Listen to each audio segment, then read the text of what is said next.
Good morning, everybody. Thank you all so much for joining us. My name is Ronnie Nolan. I'm director of the Kentucky Educational Collaborative for State Agency Children. So glad you all are here with us this morning. Certainly, this is a little bit different than we normally have our events, but we're so glad you're here. This is the 19th Annual Kentucky Alternative Education Summit. We're honored to be with you and glad that you get to spend the next 2 days with us. So thank you for being here. We have a lot of important stuff we're going to cover in the next 2 days, but I want to first start by one, obviously welcoming you here and thanking you for being here and spending time with us. But also I want to take just a moment to thank our sponsors for this event. The Kentucky Department of Juvenile Justice is our lead sponsor, who without their support, we would not be able to offer you the quality of programming that we're going to offer in the next 2 days, and we're really excited about that continued partnership and the support from the Kentucky Department of Juvenile Justice. In addition to that, the Kentucky Department of Education is a primary sponsor as well. We thank them for their support and look forward to seeing what we have to share over the next 2 days from our keynote speakers, featured speakers, closing speakers who they have generously sponsored for this event. So again, I want to thank both the Department of Juvenile Justice and the Department of Education in Kentucky for their wonderful support. We certainly are glad and excited to be partners with them in this event. And again, thank you all for being here. I want to cover, before we get into the rest of the programming this morning, you've received all of the information, obviously, because you're here. We have about, I think at this point, it's looking like about 240 participants online. We have nearly 400 registered, and so we expect that folks will be popping in throughout this event, joining us later in the day as well for breakout sessions and also for our featured sessions. So we're really excited about the turnout here. It's a little bit different, as I said, from where we traditionally maybe we're together in a conference center, but we're really focused on being able to start school back. As I know many of you are already in school and having classes, we want to make sure that we are healthy at school and that we are doing everything that we can to ensure the safety of our students and our staff and our teachers who work with in our programs across Kentucky. So we thought this was obviously the better choice for us to be able to provide quality professional development services to you. So we're really glad that you are here and excited to be offering this in a different format. I think it offers an opportunity to be able to do a lot of really great things over the next coming year. And out of hardship, oftentimes we have great opportunity. And so we're going to learn from this, as all of you are, as you already have done in your quick transition in the spring semester from providing in-service instructional services to in-person instructional services to our students, to transitioning very quickly to be able to provide that NTI instruction, that distance learning opportunities for our students. So we appreciate all of you who have done that and who have continued to work with us. So thank you for everything that you've done over the last several months and for what you're going to do in the coming months, because this is going to be a continued challenge for all of us. But we're excited to partner with you in doing that. A couple of housekeeping things before we get into the meat of the program this morning. We have in your program, you have individual links to all of the breakout sessions for the rest of the day. So it's really simple. All you have to do is click on that link and you'll go into that session. If for some reason there are technical difficulties, which could happen, if that happens and we lose a speaker or we have some sort of interruption in service, please give the speaker just a couple of minutes to be able to resolve that issue. And if we're unable to do that, can we make sure that we also transition into another breakout session of your choice during that same time frame? In addition, I want to, someone over in the comments, Courtney has asked that we're having a little bit of bandwidth issue when we have groups this large. So if you want to turn off your video during this, you certainly can do that, and that would probably help narrow the bandwidth that we're taking here.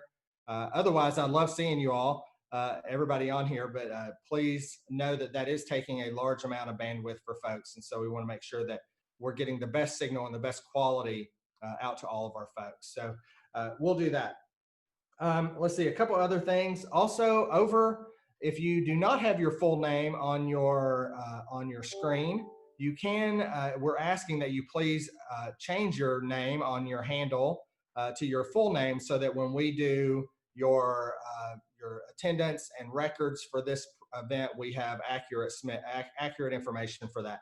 You can do that by hovering over your name over in the participant list, and there is an opportunity to change your name there. We just ask that you put in your full name if you don't mind doing that at some point today, so we can make sure we have accurate attendance reflected, and so we can make sure that you get all of your ELA credit and other credits for attending today. Evaluations for this event and the entire conference will be sent out following the event to the email you registered with, so please also include that. And then also, let's see, contact Sherry Klusky. Sherry Klusky, you guys all have her email. It's sherry.klusky@eku.edu. She's available to help us if there's any kind of troubleshooting that needs to happen today.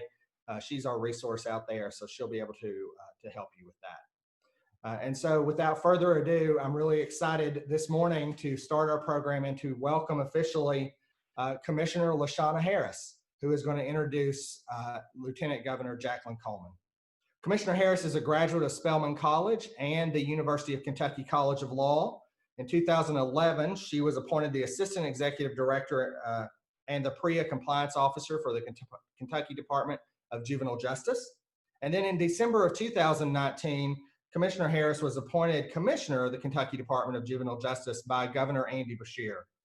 Under her leadership, DJJ has continued to serve as a committed partner with KEXAC and our school districts as we work collaboratively to serve our students. As many of you know, she has a deep commitment to ensuring students in the juvenile justice system receive the highest quality educational services, and she has been a tireless leader in our efforts to ensure that. Please join me in welcoming Department of Juvenile Justice Commissioner LaShawna Harris. Thank you, Ronnie. Good morning, everyone. First of all, I'd just like to thank KEXAC for allowing us to be a part of the Kentucky Alternative Education Summit. I know that we've all had a great partnership, collaborative partnership for so many years, and we're excited to be able to continue the tradition. I have the distinct privilege of introducing a wonderful leader here in Kentucky. Great leaders don't set out to be a leader. They just want to make a difference.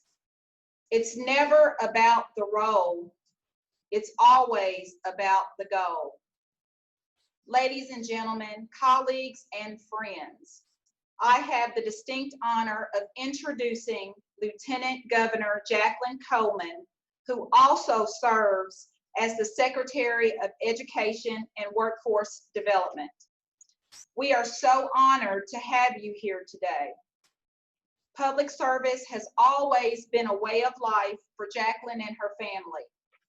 As a fifth-generation Mercer Countyan, she was raised to not only make a difference, but to be the difference, and always offer a hand to those in need.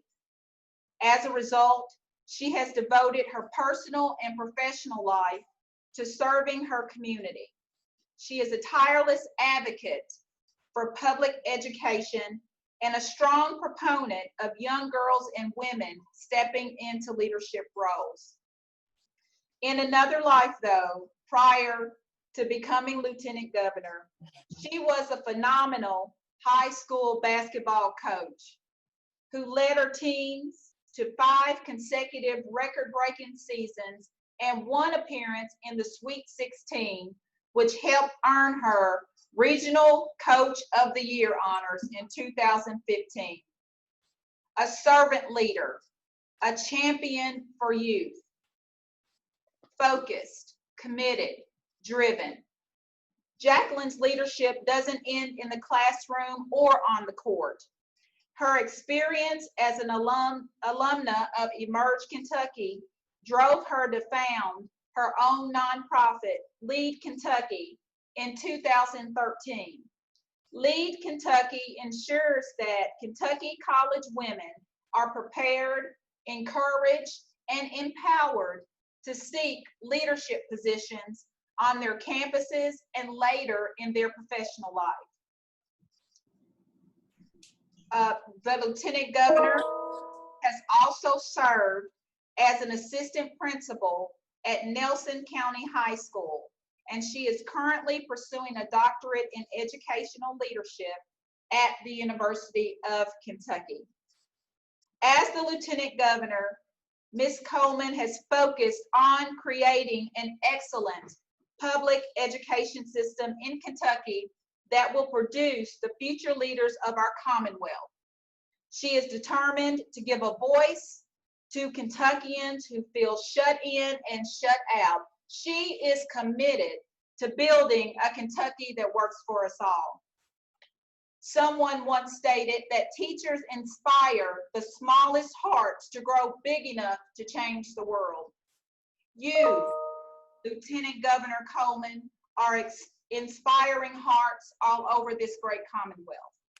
And by making the time to join us today during a very busy and critical time for leadership in this great Commonwealth, I think it highlights the value that you place on students in this great state and the dedicated educators that work tirelessly on their behalf.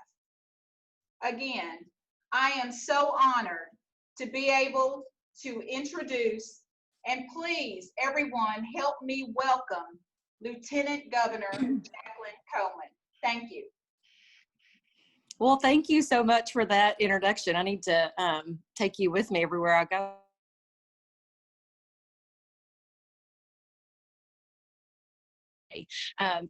I'm so honored to be able to welcome all of you to the Kentucky Alternative Education Summit. You know, I'm a fellow educator as well, and so I know firsthand the value that alternative education brings to our kids and the services that you provide to kids in need. You know, the children who do not receive a world-class education they deserve cannot realize their greatest potential, and that is exactly why all of you serve as such invaluable resources to guide these young lives in very, very profound ways. You know, your work with at-risk kids equips them. It helps to create a love of learning. You help them to develop a very future-focused plan and appreciate diversity among their peers. Many of you may not know this, but my husband is also a teacher and a basketball coach, but he currently runs the alternative school at Frankfort High School. And so to say that I'm in tune with the challenges and the successes that you all face and create every day is very, very true, because I live with someone who does the work that you do every single day.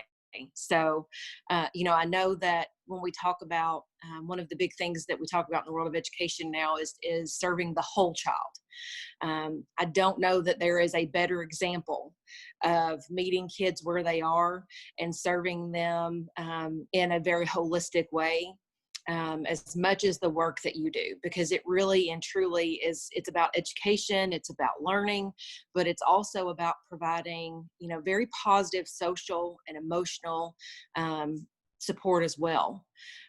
You know, I want to say thank you for doing that for these kids, because we all know that these are the kids who are probably in the greatest need of that kind of support, and they come to school to get it, or they meet with you in our case in the spring virtually to get that. And so I want to thank you for that. You know, your role at this specific moment in our history is very pivotal. We are all in a very odd place with this pandemic. We have been isolated. We have had to make sacrifices. But what I can tell you is that the folks in public education, and especially you, have met this challenge with courage and compassion. And so, you know, COVID-19 might be unprecedented. We hear that phrase a lot. We are in unprecedented times. But what I can tell you is that the work being done in public education is not, because you do this every day. The only difference now is that many, many more people know it and appreciate it now that we had to transition so quickly. I mean, I say we turned on a dime to get to NTI and blended learning and to make it a success in the spring. But not only that, public education has gone above and beyond the bounds of our duties to make sure that no child goes without food and support and learning in their own homes. The millions and millions of meals that have been served to our kids who otherwise would not have gotten them during this time is absolutely heartwarming, but not surprising, because like you, I see the work that's done in our schools every single day. And so, our world is facing challenges right now beyond the scope of this pandemic. But I do know and I do believe that education has the power to meet this moment. I believe that that's our calling, and I believe that that's what we can do because it's what we've always done for our kids. It just may look a little bit different now. So the work that you all do to save our children from cycles of poverty and abuse and neglect and addiction is remarkable.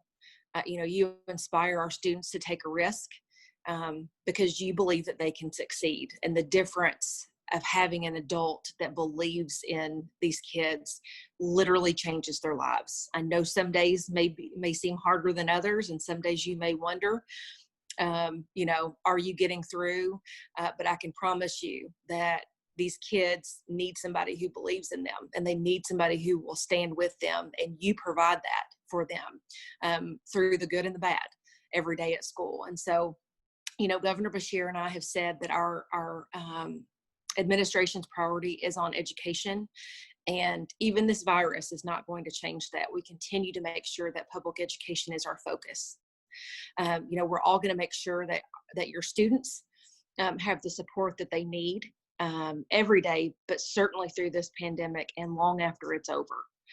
You can count on us to remember our teachers and to listen to you and to support you. Right now is a very critical time as we creep closer and closer to the beginning of school. We watch how the situation around the virus is changing in Kentucky. And so I want to make sure that you know that we are listening, and we are asking for support and advice and guidance from the boots on the ground, because that is where the magic happens. And so I want to thank you for all that you do. I want to thank you for serving our kids in some of the most difficult situations every single day. And thank you for offering me the opportunity to come speak to you. And I really hope that I get to see all of you in person very soon. So thank you.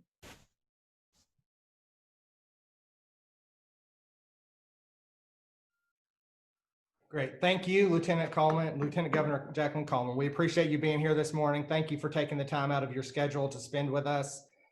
We really appreciate all that you're doing for public education in Kentucky. I think you're absolutely right. This is a critical time for education in Kentucky, and we are so excited and grateful to have a lieutenant governor who is an educator, who is committed to public education, and who is not just talking the talk, but is walking the walk for our students every single day. We're really excited that you're also serving with our state Kentucky Board of Education, who I would also add that under your leadership, I think is probably the most qualified Board of Education in the entire country. And we're really proud of the work that they are doing as well. And this afternoon, we will welcome our Kentucky Board of Education chairperson, Lou Young, to our session as well. So we're really excited about the direction of education in Kentucky under your leadership, and appreciate you being here. Thank you so much. Also, this morning, it is my distinct pleasure to move us into our featured keynote session. It's our minor pleasure to introduce our opening keynote speaker, who also happens to be a great friend to KEXAC.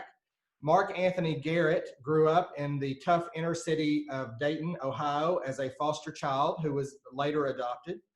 Throughout his childhood, he faced many hardships, such as poverty, neglect, homelessness, abandonment, abuse, both physical and sexual.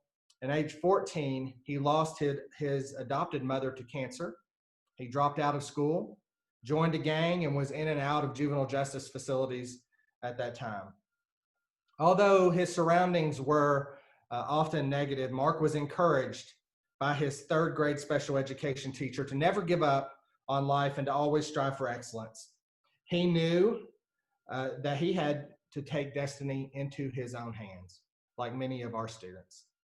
And after receiving guidance from influential mentors, Mark enrolled in college and majored in wildlife biology and went on to become a two-time U.S. Achievement Academy Award winner, recipient of the National Collegiate Minority Leadership Award, and received the highest honors given by his college, which were the President and Trustee Awards.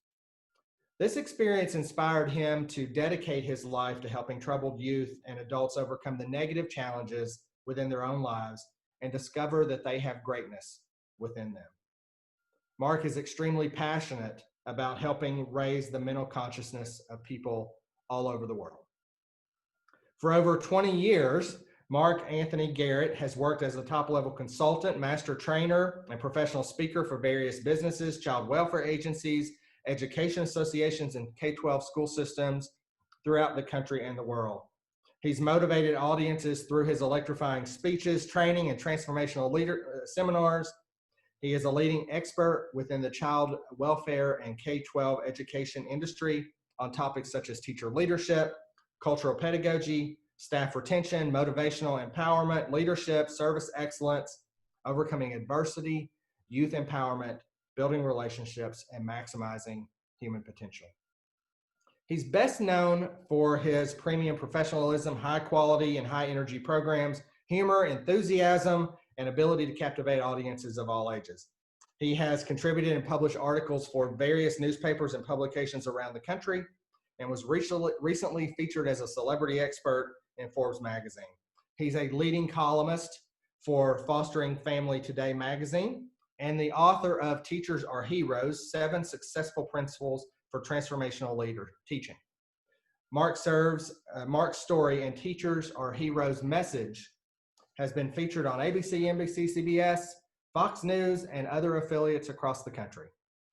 But before we hear directly from Mark Anthony this morning, he'd like us to share a short video of the teacher that forever changed his life.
I never imagined that a teacher could be such a blessing in my life.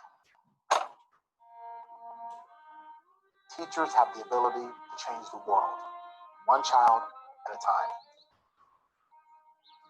I am 100% convinced that my teacher helped save my life. There she is. How are you?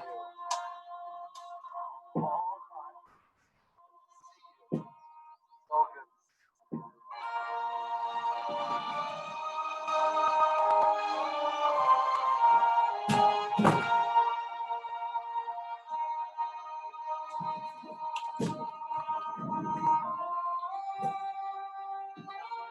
Richie's desk set about right here. Her desk right here. And she would come from behind her desk, and this was her kingdom. This is where it all transpired. This is where she taught the disadvantaged kids, special needs kids, to be great. Well, my first memory was actually having my dad bring me into the school, and my dad brings me into the school, and we walk in, and we're in this hallway, and we look to the right, and there's Miss Ritchie standing there. And we look at each other for probably 3 to 4 seconds. She comes up and she says, "May I help you?" And she looks down at me and she asks my dad, "Who is this handsome young man?" I was a challenging student in a sense that I grew up in the foster care system. I was an abused kid, very introverted. So I was one of those special needs kids. I was a special ed kid. And I was just a kid who needed a lot of attention.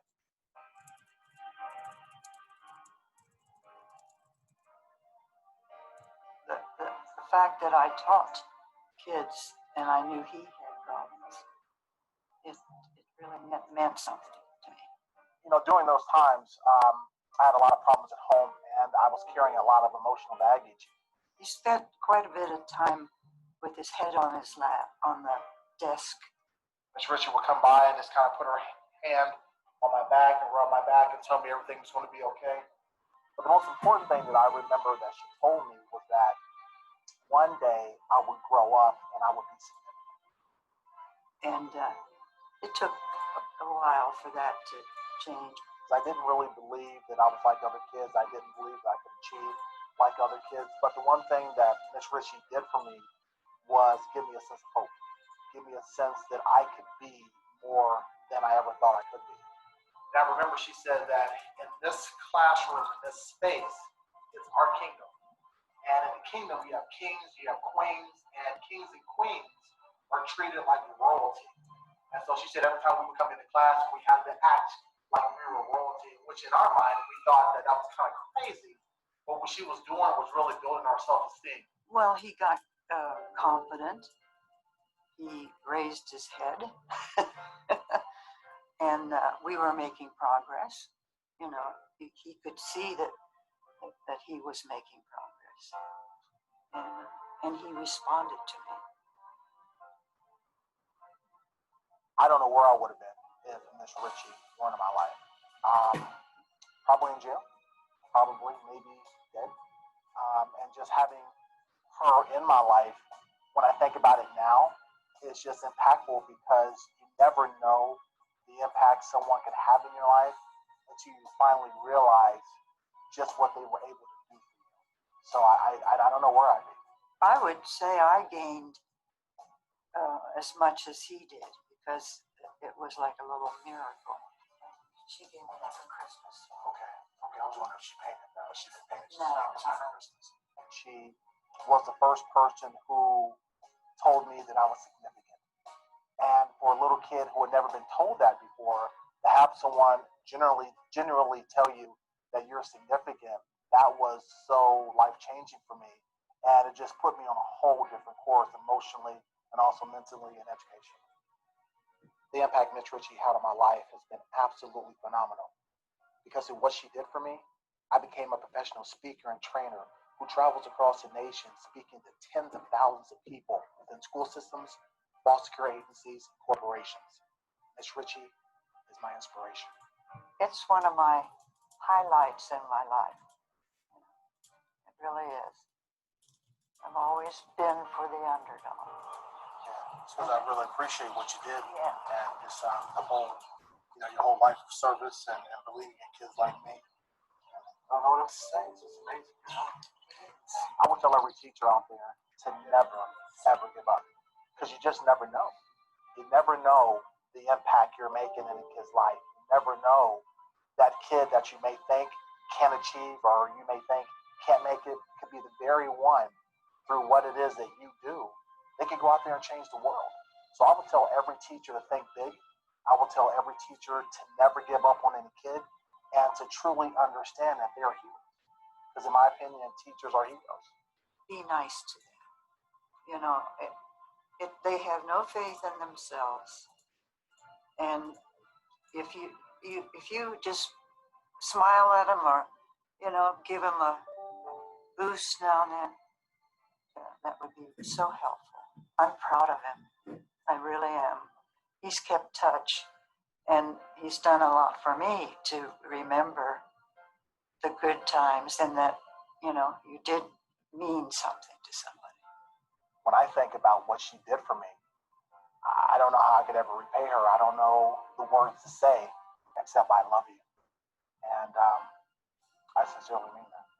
I love him because he succeeded. I do. You are my hero.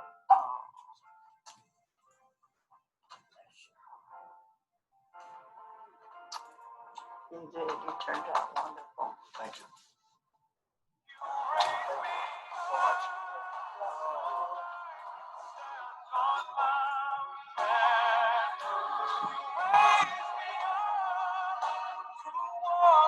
Stormy sea.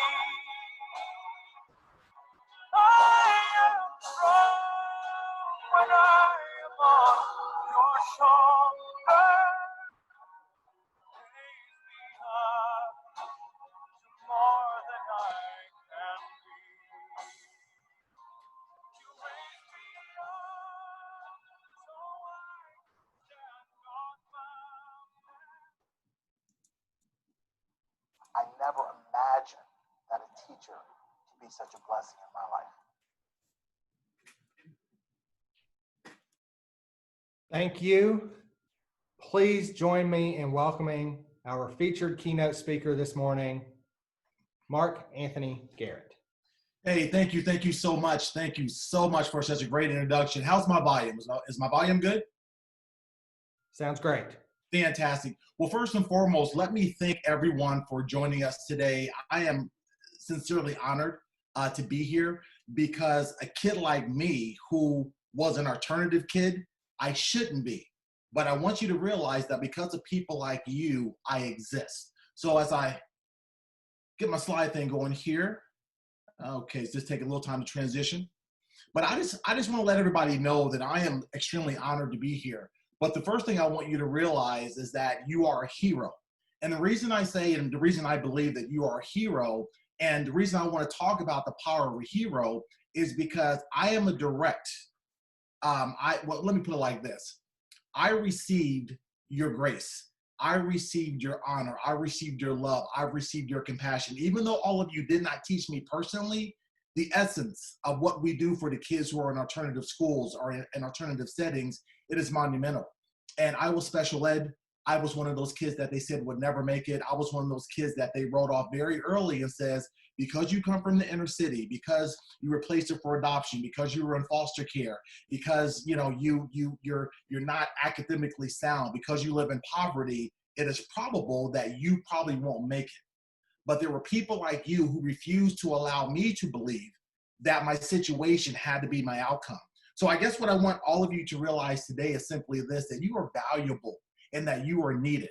And I'm going to bring all the energy, because when we deal with the kids that we deal with, it's all about the energy, but it's also about the relationships. Without the relationship, we can't reach kids. And if we can't reach kids, we know what happens. They end up not doing so well. They end up in the penal system, in the graveyard, and we don't want that to happen. But more importantly, I want you to think about something this morning. And I asked this to a group. I was training about 3 weeks ago. I was training on a webinar, Head Start, about 500 Head Start members. And I asked them this question. And I'm going to ask everybody today this question. I want you to imagine just for a moment, if you will, what if, just what if you ceased to exist? What if you were never born? What if you weren't here? What if your presence and your essence was not here on this planet at this time? How different would the world be without your presence? Something to think about, right? And most people don't think about their existence. Most people don't think about their RFB, their reason for being. Most people don't understand that we're all here for a greater sense of purpose and service. And the one thing that your Lieutenant Governor said that I think it was just monumental, she talked about value and service. How much do we value these kids that society says we should leave alone? How much do we value these children who are broken, these children who have suffered a lot of trauma, these children who are looking to you for direction and inspiration and transformation? How different would the world be without your presence? I want you to realize that you are needed. No matter whatever your capacity is in this game that we are playing right now, you are needed and you are valuable. And I'm a direct recipient of what you give, the service and the value that you give. And I honor you and I thank you, because I'm not supposed to be here. But we talked today about the power of a hero, impacting lives through service excellence, leadership, dynamic connections, and outstanding teamwork. Well, here's what I want you to realize. That during this pandemic that we're under, all the civil unrest, all the COVID-19, all the distancing and stand 6 feet and keep your mask on and all the stuff we're going through. And if I do one more Zoom webinar, I'm going to go crazy. I know some of you guys understand what I'm talking about. But despite all of this, as Lieutenant Governor said, that we have to value the service that we provide. COVID doesn't stop our service. Civil unrest doesn't stop our service. Schools closing doesn't stop our service. That's why I love technology. We still have a job to do. We still have a mission to fulfill. And everyone that is under the sound of my voice right now, I want you to understand just how important you are, just how valuable you are, just how essential you are. You are truly an essential worker. But not just for the sense of going to work, you are essential in the lives of the children that you serve. And I know that sometimes what we do is arduous. Sometimes we think that for every step we're taking forward, we're taking 20 steps back. I get that. I know that it's hard. And I know that the population of kids that we work with is difficult and it's hard and sometimes it's unrewarding. And some of you have been hit. Some of you have been really cussed out. You've probably been cussed out in a way that you're like, man, I never knew I could be cussed out. I mean, you guys know what I'm talking about. All the things that we experience with these population of children, it's only for a certain period of time. Meaning that one day, these children, these babies that we serve, they will grow up. And one day, our hope is that we can inspire them enough so that they can be productive members of society for their families, for the country, for the world in which we live. That is why we do this. And we begin to understand that no matter how arduous this work is, I want you to know that right around the corner, the best is yet to come. Do you realize that after every storm, most of the time, the sun comes out? And every now and then, if you're lucky, you get a rainbow, even when it's raining, a beautiful thing. So I want you to understand your value, your purpose, your significance, and that you are needed in this time of crisis, and these children, they need you. Now, as I thought about my own experience in alternative school, I looked up alternative, and alternative means this. It says one of two or more possibilities. One or two or more possibilities. And so I came up and I thought to myself, well, you have the power to be a possibility of hope and transformation for the children that we serve. And that's a beautiful, beautiful thing, because hope is what we give our children. But when we look at the word hope, what does it really mean? H-O-P-E. To me, it means helping other people excel. That's what we do as educators. That's what we do in this world of alternative. We're helping other people excel. And then the other meaning for hope simply means helping one person every day. If we can focus on helping one child every day, if we can focus on helping one person every day, that's what makes life worth living. That gives us a sense of pride and a sense of honor, because at the end of our life, we're not going to think about the money we had. We're not going to think about the material things we have. We're going to think about simply this: did I matter?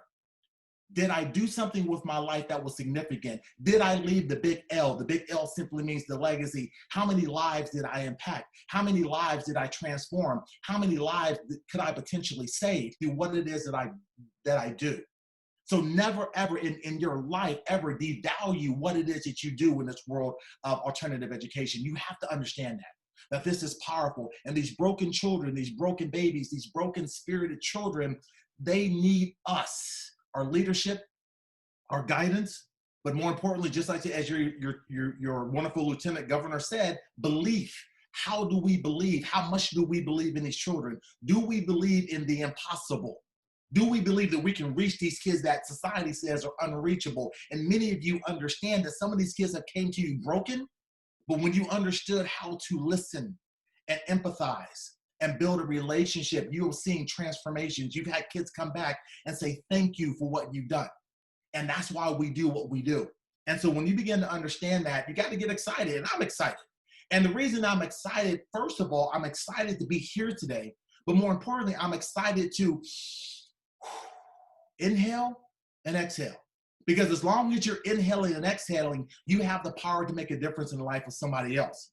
And when you begin to realize that, you begin to realize that life is all about taking a leap of faith. So what I'm going to ask you to do today is just to take a deep breath. I'm going to ask you to take a little journey with me, because we're not going to be here very long. And I want you to just for a moment, whatever your title is, whatever you've been called to do, just take that and put it to the side, because we're going to take these titles and put it to the side, and we're going to talk human to human being. I'm nothing special. Trust me, I'm not. But I'm a kid who was born into a situation that says that your 24-year-old mother can't take care of you. And so we're going to place you in foster care. So from my birth to the age of 8, I was in and out of various foster homes. And at the age of 7, I believe, the age of 8, I was finally adopted by my last set of foster parents, which were the Garretts, and that is how I acquired my name. And to my understanding, they acquired me around the age of 3. And so for some reason, they just fell in love with me. I fell in love with them, and they adopted me.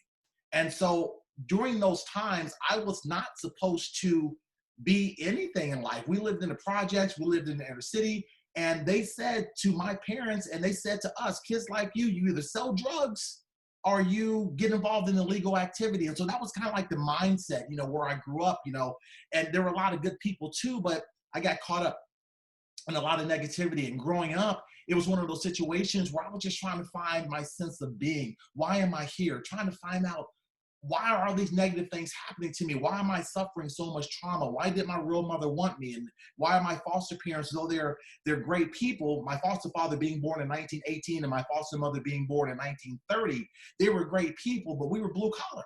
And my daddy worked very, very hard. And so my father was there physically, but he was not there emotionally. My biological father, if he walked into the room right now, I couldn't identify him because I've never met him. But my father, the only father I ever knew, he was an old school guy, and both my parents worked really hard, but they had some trauma of their own. They had a lot of issues from their childhood, was spilled over to me. So in my home, even though on the outside it looked like it was going very great, on the inside there was a lot of traumatic things going on. Domestic violence, poverty, and abuse, both physical and mental and emotional. And so I was one of those kids just really trying to figure it out. And I couldn't understand why life was so arduous, why I felt a low self-esteem, why things were not going as great as I would hope that they would for a little kid who just wanted some love and attention, to be acknowledged, to be seen. Remember this, my friends, children want to be seen. It's one thing to see a child, but it's one thing to see a child, to get into his or her space and understand that you get down at their level and you look them in their eye and you tell them, I believe in you, I see you. Because when children know that you see them authentically and that you see them because you truly want to make a difference in their life, despite the business that they give you. And I'm telling you, some of the kids that give you the greatest trouble are the ones who need you the most. They need you the most. I was one of those kids that would have given you ulcers. I guarantee it. I promise you that. Promise you. They made Tums just for me. But here's the thing. I was also broken behind the anger. I was broken behind the frustration. I was broken behind the trauma. And when I finally went to that third grade classroom, I failed miserably. And they brought my parents together and they said, Mr. Scarrett, there's something wrong with Mark. He doesn't connect well with kids. He's kind of introverted. He talks to himself. He plays by himself. What's going on with your son? And I remember my mother and father sitting down with the gentleman, the counselor, so to speak. And they said, well, you know, we got Mark, we brought him out of foster care and we're trying to raise him and we love him very much. And I remember the counselor said, oh, foster care? Mr. Garrett, did you say foster care?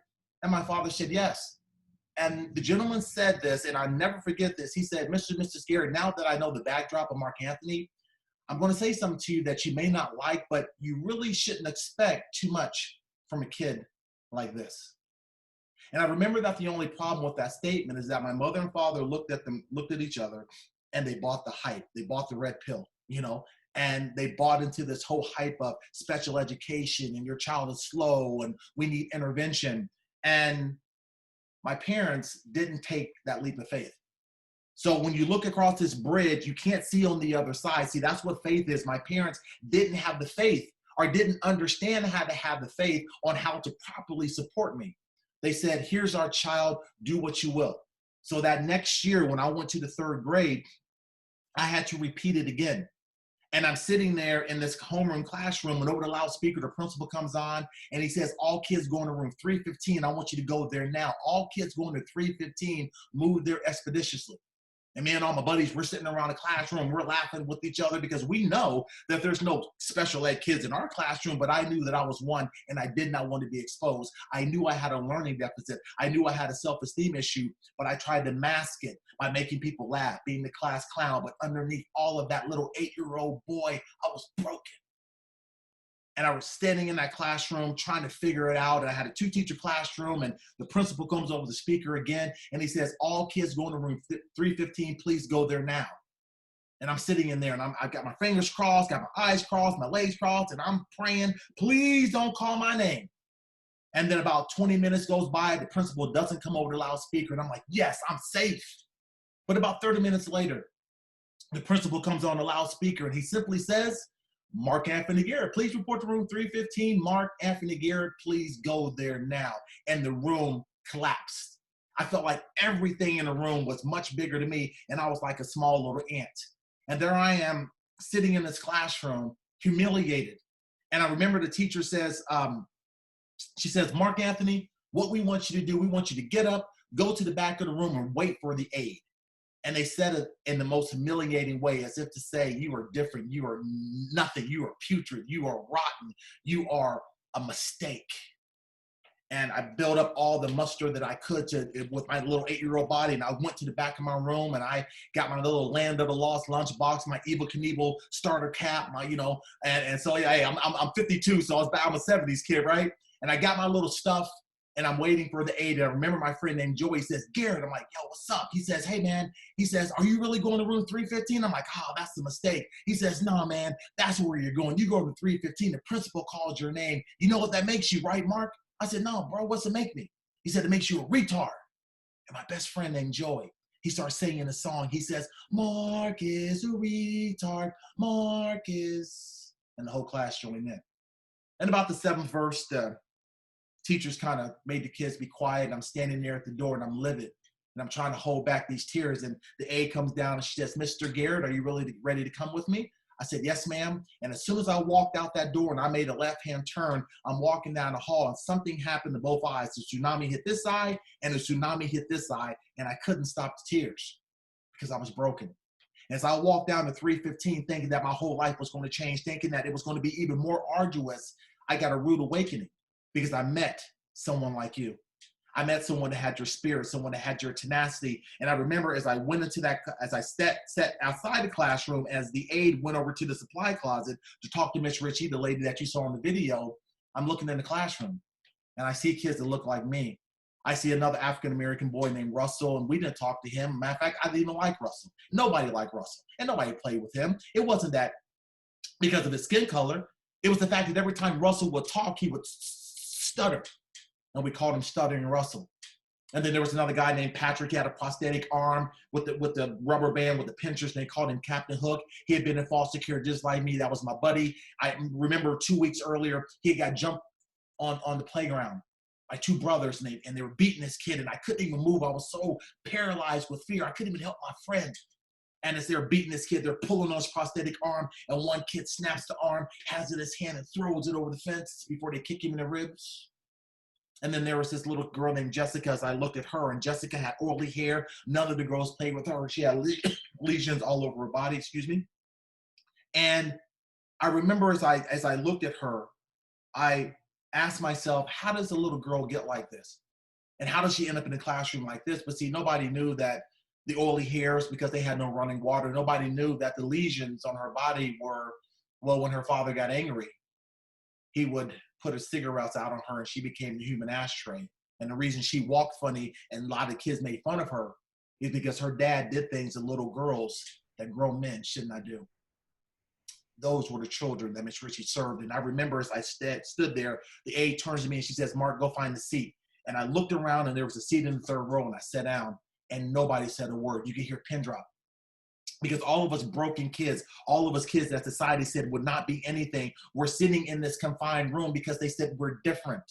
They said we need to find an alternative for these kids. And back in the 70s, it wasn't just the special ed kids, it was the retarded kids. It was the kids who rode the short bus. All the negative things they called kids like me. And it built this thing called anger, and it stirred and it festered for years. I got angrier and angrier. And I remember that I went into that classroom and I sat down, and I knew that life was not going to be well. I knew that life wasn't going to go well. I'm looking around the room at kids just like me, and now the kids that I made fun of, I'm now one of them, and nobody said anything until the light came in. And the light was Miss Ritchie.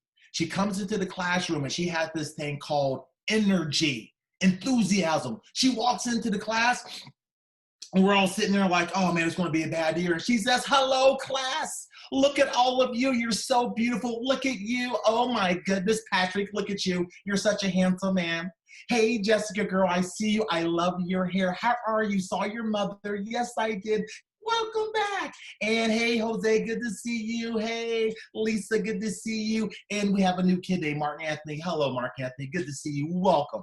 And I remember she goes on and starts talking to us. And she says something to us that transformed our thinking. She said to us, she said, I know outside this class it says special ed, but I don't have any special ed children. I only have children who happen to be special. And it did something to us. There was something inside of us that shifted. We had this aha moment, the shift that happened in our consciousness where we knew or we could feel that this woman was different. She wasn't part of the status quo. She wasn't a part of those teachers who just came and got a paycheck. She was invested wholeheartedly. And then all of a sudden she says, this is our kingdom. And in this kingdom, we have kings and queens, and I bow before royalty. Now, this is 1977. We know crack cocaine wasn't out there. She could have been on drugs. Like, who talks to us like this? But for the first time in our young life, we were acknowledged, and it did something to us. At least for me, it did something to me. It shifted something in my consciousness. And for the first time in my little 8-year-old life, I felt a sense of hope. I felt that maybe it was possible that I could be anything that I wanted to be. I could go anywhere I wanted to go. I could become anything that I wanted to become. And I wish I could tell you that it worked for a while, but my dad loses his job later that year, and we are evicted from our home. And I go to Miss Ritchie, and I am devastated. And I remember she looked me in my face, and she says, son, remember this. Everything that you've learned here, it will serve you if you focus on it. Every principle, everything that I've taught you, everything that I've given you, if you use it, I promise you, it will serve you. I will never forget you. I will love you always, and you are significant. I never forgot that. And this woman puts her arms around me, and she hugs me, and she kisses me on my cheek, and she whispers to me, she says, you are going to be okay. One day, little boy, you will change the world. Shift, motion, relationship. It shifted something in me. And we left the west side of Dayton. Well, we lived in a pretty nice neighborhood, but then we got evicted back to the ghetto, back to the project, back to the hood, as we call it, back to Section A housing, which was not fun.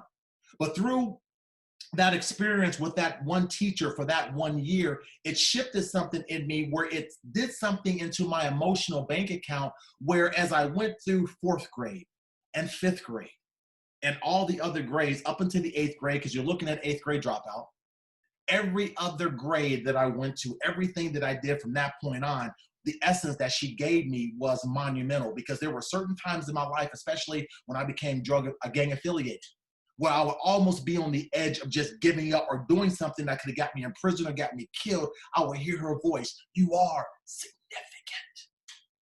And so 3rd, 4th, 5th grade was another turning point in my life, because 5th grade, run into another teacher, great teacher who loves all the kids, teacher who inspires all of us, who says that he loves all of us, but nobody knows that the same teacher that is supposed to protect us is molesting all of us, these young boys. What do? How do you handle that? More trauma. But despite all of that, the essence of what Miss Ritchie told me about being significant helped me to get through that, even though it was hard, even though it was arduous. The essence of what you do, it may not manifest today, but when you sow into a child, it may manifest 5 years from now. It may manifest 10 years from now. It may manifest 20 years from now, but you got to sow the seed. And what Miss Ritchie did for me, she sowed the seed, but that seed that she sowed didn't alleviate me from getting into trouble, getting into negative things.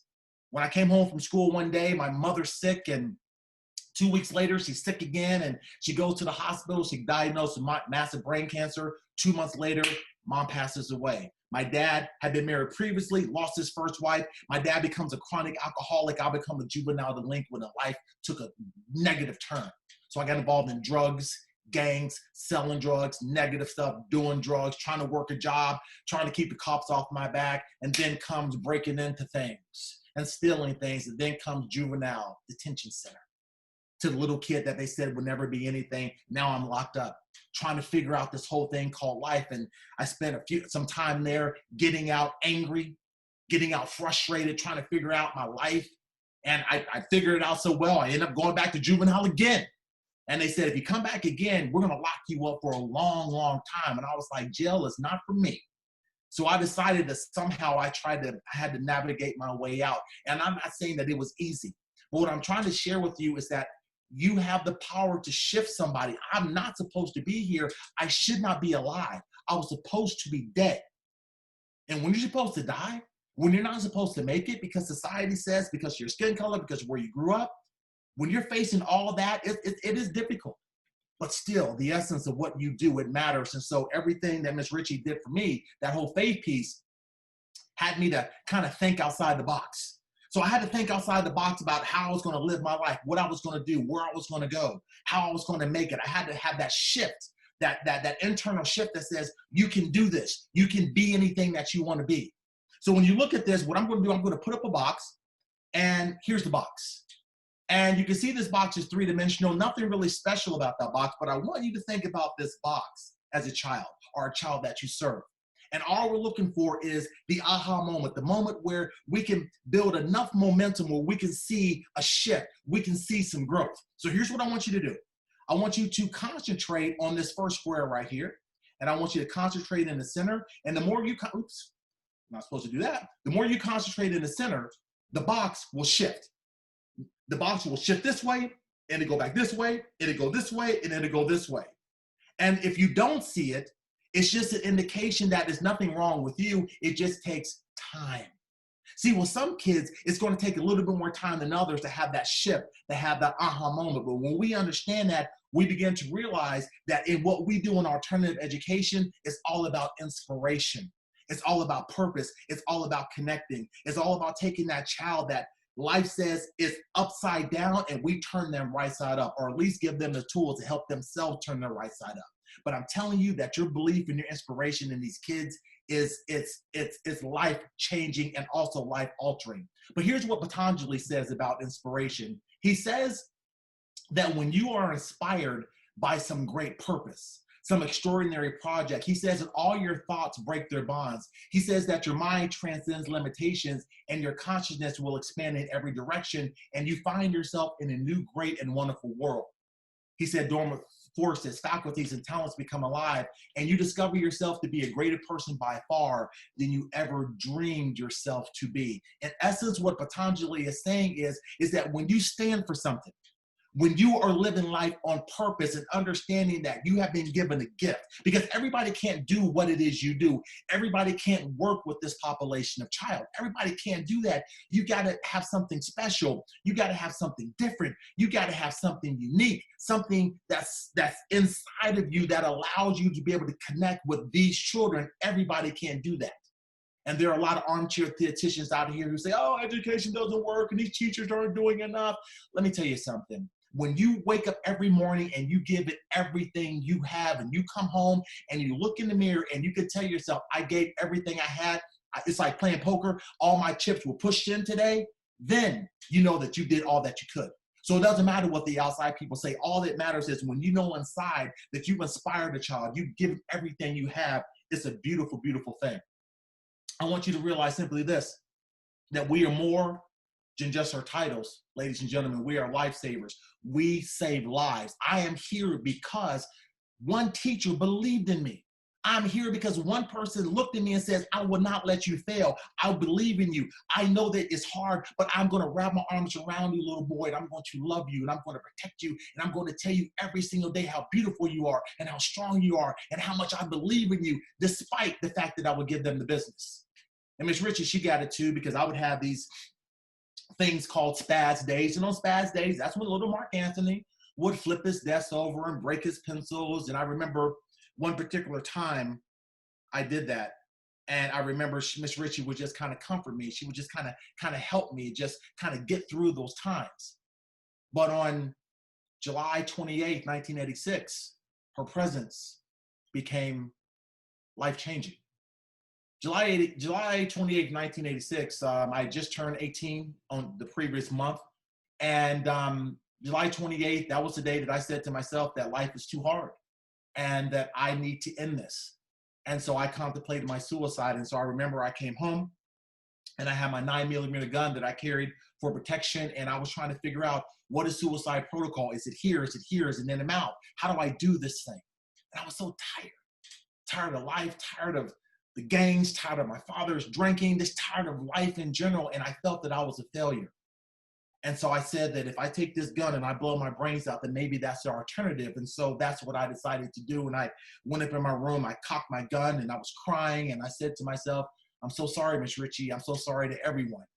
And every time I would try to put the gun to my head, I would hear her voice. and I would put it here, and I would hear a voice behind me, and she would say, breathe, breathe, Mark Anthony, breathe. I'm looking around the room, but there's nobody there. And she says, breathe, baby, breathe. And I says, Miss Ritchie, I'm so sorry. And as I put the gun, when I made the decision to kill myself, as I was going to do it, something tapped my hand, just like this. There's nobody home but me. The room becomes pitch black. It's July 28th. It's probably 1 o'clock, 2 o'clock in the afternoon. The sun's coming through, and all of a sudden, the room goes completely black. I can't move. I can't speak. I can't see. And right out of my window, I see this little light gets bigger and bigger and bigger. Then I see these numbers, 5, 4, 3, 2, 1, like the old school movies. And then boom, I see myself in the classroom, but it's me looking at myself at 8 years old, spazzing out, flipping over tables. And I saw Miss Ritchie, as I was doing this, as she always would when I had these moments. She grabbed me, and I saw her take me to the hall, and she slid down the wall. She stepped in her lap, and she started rocking me, and she's rubbing my back. And she says, breathe, Mark Anthony, breathe, baby, breathe. Because I would hyperventilate, and she'd have to calm me down. And it would take probably 15, 20 minutes. But the more she rubbed me, the more I was able to get my breath back. And when I saw that in my vision, in that moment, I had an epiphany. I said to myself, if I am still breathing, if I am still inhaling and exhaling, I have a shot. I can do this thing. I can make this thing work. And I remember when I made the decision that I didn't want to die anymore, a poem came to me out of nowhere by Robert Frost, and it said, somewhere ages since 2 roads of virgin of wood. And I have chose the one less traveled by, and that has made all the difference. And in that moment, I was able to move. I was able to see. The light came in. I threw the gun down, and I've been standing ever since. That was July 28th, 1986. It's now 2020. And the reason I share that story is simply this. It's not to impress you. It's not to make you feel sorry for me. It's to let you know that I was one of those broken kids. I was in juvenile.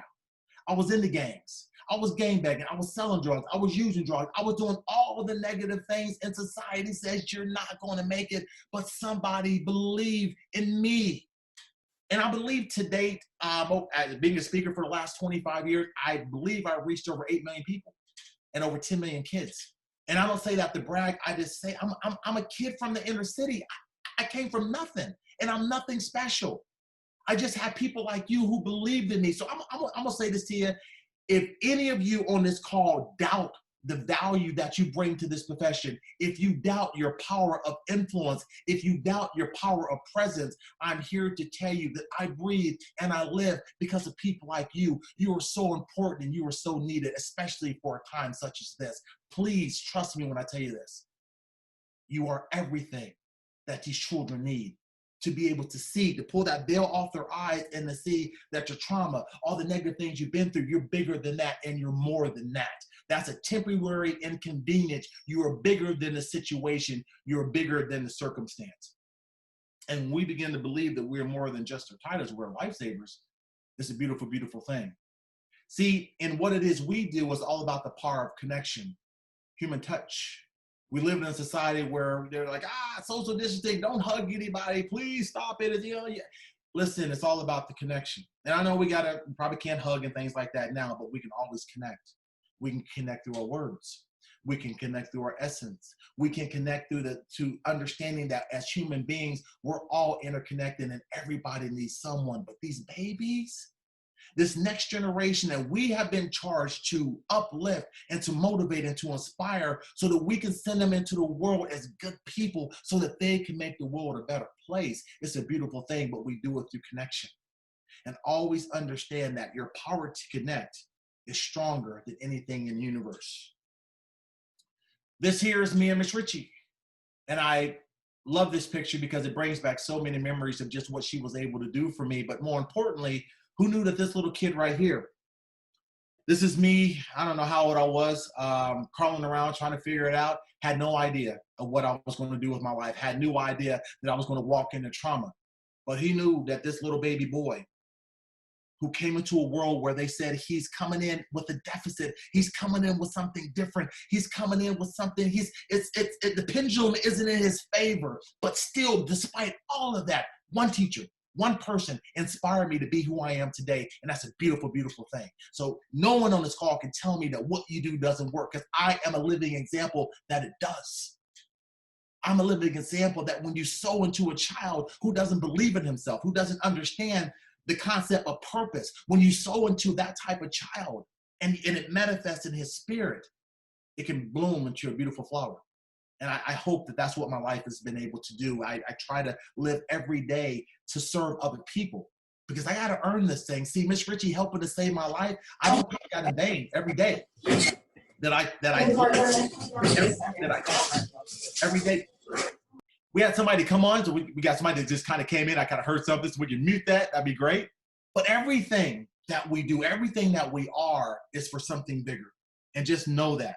And for me, going from the baby, I think I was like 12, going on 13, to the broken kid, and just really trying to do a lot of things. Miss Ritchie was able to help me to be better, to grow. And so I ended up, because of time's sake, I can't tell you the whole story, but just know that I ended up getting involved with a youth organization called the Conservation Corps. And this is me atop of Mount Whitney in 1992, just trying to figure out, how does this inner city Black kid end up on top of a mountain?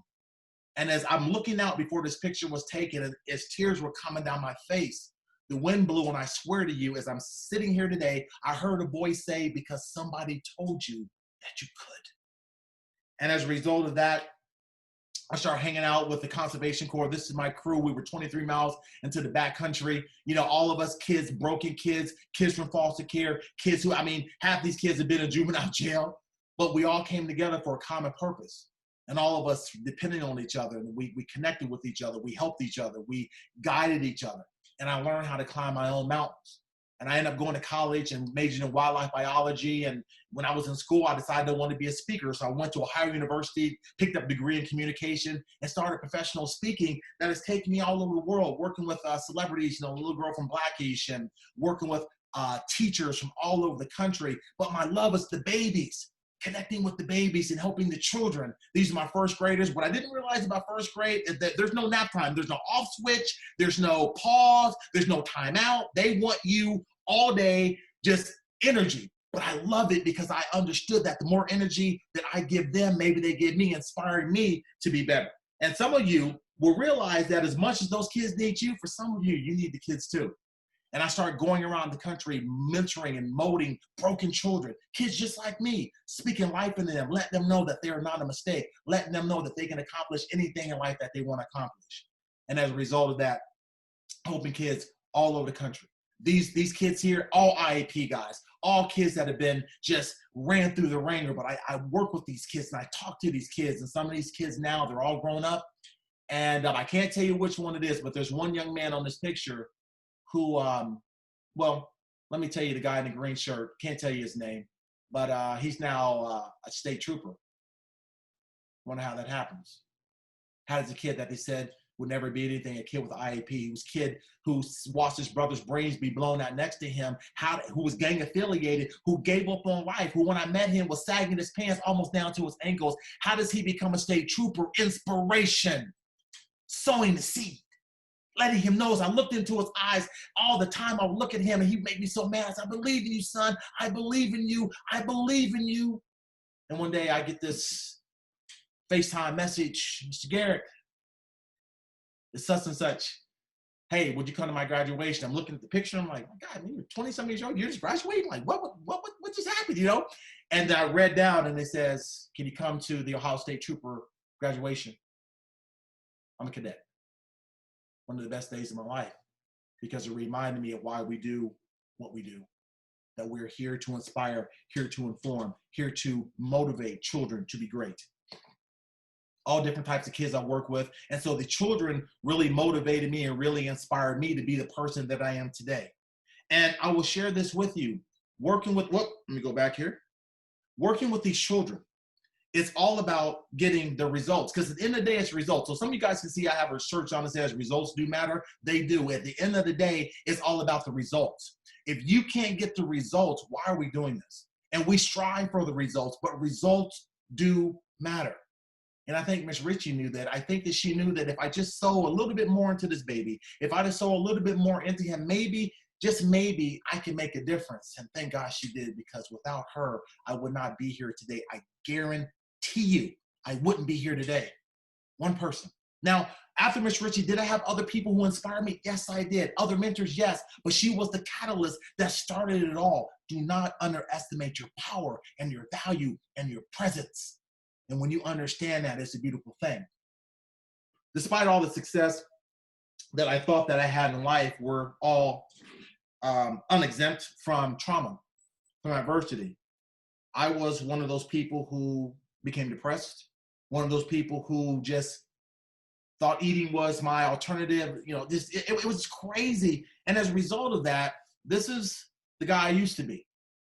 I was almost 300 pounds, trying to figure it out. But underneath all that weight, underneath all of that was just anger and frustration. But I still had to work it out. I still had Miss Ritchie talking in my mind. The genes that you see are a result of years and years of just feeling sorry for myself. Even though I'm on the road, I'm speaking, I'm still broken inside. So we're all on a continuous journey. And I'm fine now, still working in progress, still trying to be better, still trying to raise my children, still trying to do the right thing, be a good husband, a good father, a good citizen. But there was a point in my life when I was kind of broken and disconnected. But what did I do during those times where I go out and I get a coach? Now, the reason I'm showing this book, this is not for promotion and I'm not selling this book, but I want to show you this because the guy on the picture came from my neighborhood. We grew up in the same neighborhood. The only difference of him and I, he did 10 years in prison. Hard time. But in prison, he had people, when he was in that program, the teachers in the programs, they sold into him and said, James, we believe in you. And he started saying, I love working out. I love doing this stuff. Yeah, I was a kid who went to juvenile. I was kicked out of school. I was one of those children, one of those kids you probably would have served. Yes, he was. And one of the biggest gangsters you would ever meet in your life. Yes, he was. But in that prison, he renewed his mind and he changed it. And so I hired this guy and I said, look, man, I said, we both come from nothing. I'm doing this, you're doing this. Can we work together? So can you help keep me alive? And he was the second person that saved my life. Because the doctor told me that if you don't change what you're doing, you're going to die. And I said, I got to do something. See, when life hits you and you know that you got to go to that next level, you got to do whatever it takes. And as a result of Miss Ritchie, as a result of other people, as a result of him, I'm still living, still working out, still strong. Not that person I used to be, hiding behind the weight, hiding behind the trauma, because people like you refuse to allow me to fail. And that's a beautiful thing, a very beautiful thing. I'm going to actually go right here. And this is where I'm going to kind of finish up this slide. It says here, it says, you weren't hired to maintain the status quo. You were hired to make a difference and make an impact. Don't ever forget this. And more importantly, do something today that your future self will thank you for. What will be your legacy? How will you be remembered? And as we start to transition down, I've got a few more minutes. I just want to share a final story with you. To share with you just how life works and how we're all interconnected. That everybody on this call that is under the umbrella of this world of alternative education, that we are here for something better. We are kind of like Navy SEALs. You are on the front line every day behind enemy territory, trying to save these kids' lives, trying to extract these kids' mind out of the negative gutter, the future thinking that some of them are in, giving them hope and inspiration to know that one day they too can be anything that they want to be. And I don't just say that lightly. I'm living proof. Not that I'm anything special. I'm really not. I'm not the smartest guy. I'm not the best looking guy. I'm not the richest guy. I'm just a guy who got lucky with people like you who helped me to understand that life is all about service. That life is all about inspiration. That life is all about making a difference in the lives of others. So let me kind of transition and kind of wind down with this. May of last year, I get a call from Miss Ritchie's daughter, who's a former educator, and she says, hey, Mark, how you doing? I said, I'm good. I said, how's my queen doing? And she says, she's not doing too well. She's in hospice. We need to talk. So she kind of tells me what's going on, and she says, you need to come up and see mom. We don't know how much time she has. So that was on, I believe, that the 14th. I couldn't go to 15th. I couldn't go to 16th. And I wasn't going to go to 17th, but something says you got to go. You know, that internal something inside all of us that when something kind of pulls at us and we know we got to say something or do something and we don't do it, we got to act on our intuition. So on my intuition, I call her up. I said, I'm headed up. So I head up and I get to the facility and they meet me there. And she takes me into the room and she says, "You ready to see mom?" I says, "I think I'm ready." So I go into this room with this queen, the woman that shifted my whole life. And there she is laying in this bed, whittled down to nothing. I'm looking at her. I'm trying to figure out, what do you say to the person that shifted your life? How do you think the person who saved your life, who gave you the permission to thrive? And I grabbed her hand and I held it as tight as I could. And I went down and I whispered to her and I said, "Miss Ritchie," I said, "it's Mark Anthony." I says, "I am here because I love you. And I want to thank you for everything you did for me. I want to thank you for your love, your compassion. I am here. I am the man I am today. I am the husband I am today, the father I am today, because you believed in me. I love you so much and thank you so much. I can't go with you, but I promise you that I will see you again. I promise you. Safe travels home." I kissed her on the cheek. Done. Tears coming. And I walked out of that room. And then about 5 minutes later, they bring me back in and say, "Hey, it's about time. Would you like to say anything else?" And I remember I walked up to her and tears are coming down my face. And I said, "Miss Ritchie, I love you." And I said, "You are significant. And I will earn this. I will earn everything. I promise you, I will make you proud. I love you." And I kissed her again. And after I kissed her, I saw her chest go up. It goes up again. It goes up. That's all she wrote. And the tears fell. But here's the ironic thing about that. As this was happening, her daughter, she looks at me, she says, "Mark Anthony, you don't realize what you've done." I'm like, "What I've done? No, you don't realize what your mama did for me. You don't owe me anything. I owe her. I'm here because I owe her." And she says, "No, Mark, you don't understand. I was talking to mommy yesterday. I told her you were coming, Mark Anthony. I told her you were coming. Mommy waited for you. She waited for you." I'm so honored. Because in my 8-year-old life, at the beginning of my life, she was there for me to help me transition into this life that we see now, this tangible thing called life. And I was so blessed to be with her as she's transitioning to the next life, to the next journey. How does life work like that? I don't know. But what I know is that life is for the living, and one day we're all going to die. And the question we have to ask ourselves is, did I live my best life? Did I live my best authentic life? Did I leave a legacy? How many children did I impact? What did I do to make the world a better place? And I guarantee that if you could answer that question and know that you've given everything to this thing called education, you've given everything to these children, children's lives will be changed forever. How do I know that? Because I am a recipient of what it is you do. This has been, for me, just incredible to be able to spend this time with you. I can't believe it went so fast. I want to thank Katie Helton. Now, you guys don't know Katie Helton. She is phenomenal. She put this event on. She kind of set this thing up. Thank you so much for your leadership and your diligence. Lieutenant Governor, thank you so much. And keep coaching, and tell your husband to keep doing a phenomenal job, because those boys, those children, they need him. And to everyone who's listening, these children, they need you. You are amazing. You are unstoppable. You are significant. And if you are a male, you are a king. And if you are a female, you are a queen. And as Miss Ritchie did for me so many years ago, Mark Anthony Garrett, I now bow before royalty and understand that this kingdom that we've created here, this kingdom of helping children to excel, this kingdom of helping children to go to the apex of their greatness, it's a beautiful thing. And I'm so honored to have been able to share this journey with you. And I wish you all the best of luck. Thank you all so much. Good luck to all of you.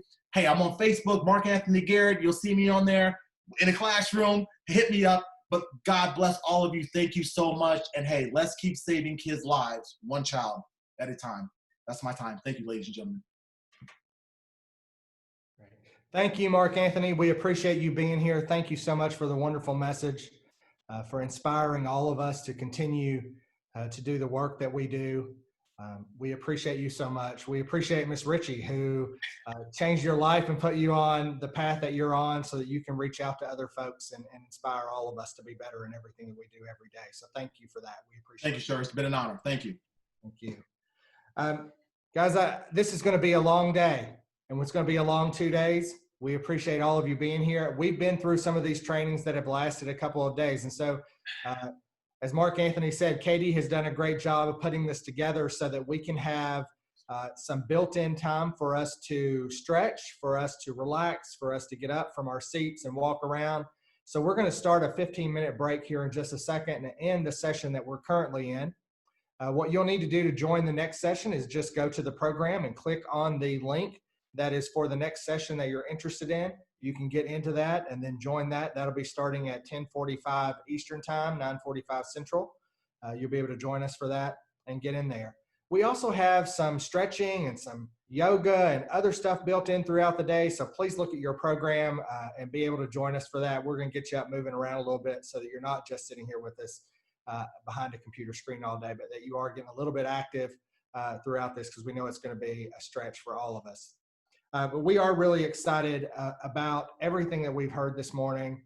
I think Mark Anthony is exactly right in that all of you out there who are working with our students, you're changing lives every single day, and that results do matter. And that one of the things I think is really wonderful about our programs and about working with our student population is the amount of change that we can see in such a short period of time. When we have students who are having their basic needs met, when they are surrounded by people who love and care for them and who are inspiring them every day, the same way that Miss Ritchie did for Mark Anthony, I think it's really inspirational, the work that you all are doing. And so I also appreciate everything that you continue to do for our students. You are making the difference.